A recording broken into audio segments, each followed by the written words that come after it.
Hey guys, बहुत से घर जिसमें शांति और आनंद का वातावरण होना चाहिए, उनमें दुख और श्राप भरा हुआ है।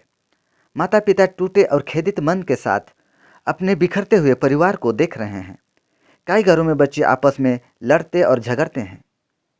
आजकल भाइयों के बीच झगड़े, छुरेबाजी और हत्या आम बात हो गई है। यहाँ तक कि बच्चे अपने माँ बाप के हत्यारे बन जाते हैं। अपनी परंपरा पर गर्व करने वाले बहुत से परिवार ज्वालामुखी के समान हैं। बहुत से बच्चे जो समाज की दृष्टि में आदरणीय परिवार हैं, अपनी शाम शराब और नशीली वस्तुओं में डूबकर जीवन बिताते हैं।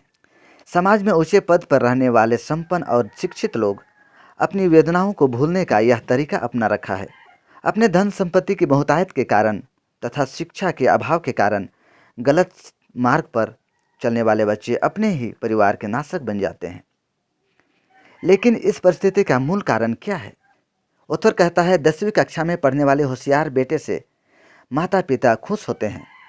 उसके चाल चलन व्यवहार से उनकी गलतियों को नहीं पहचानते हैं। वह उन्नति करता हुआ कॉलेज में प्रवेश पा लेता है। बेटे से आनंदित पिता उसे खर्च के लिए आवश्यकता से अधिक पैसा देने लगता है। वे बेटे की इस अभिप्राय से सहमत हो जाते हैं कि उसे कॉलेज में टिफिन ले जाते हुए शर्म आती है।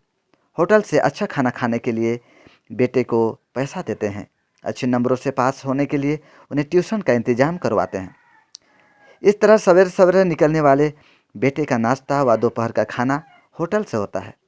बेटे का खाना, पढ़ाई सब ठीक तरह से चल रहा है, यह सोचने वाला माता पिताओं को उसके हार की खबर अप्रत्याशित मार बन जाती है। कक्षाओं में ना जाकर ट्यूशन का पैसा भी धूर्तता के साथ सिनेमाओं, जुआ खेलने में, अनावश्यक मित्र के साथ मिलकर स्वयं हार को प्राप्त करने वाला कई प्रकार के बहाने बनाकर अपने माता पिता को आश्वासन देता है।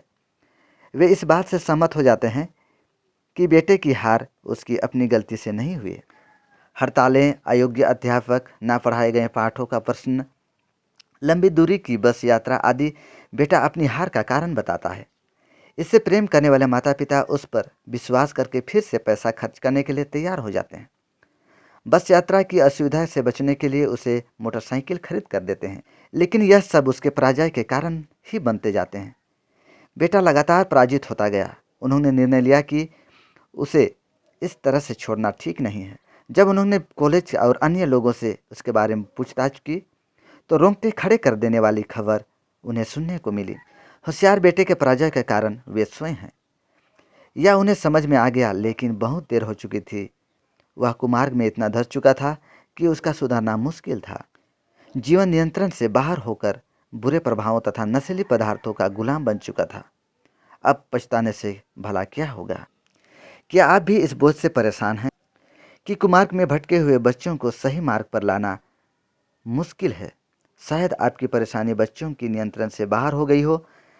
कई माता पिता अपने आप को कोस रहे हैं और अपने बच्चों को बिना किसी नियंत्रण के उनकी इच्छाओं पर छोड़ दिए हैं।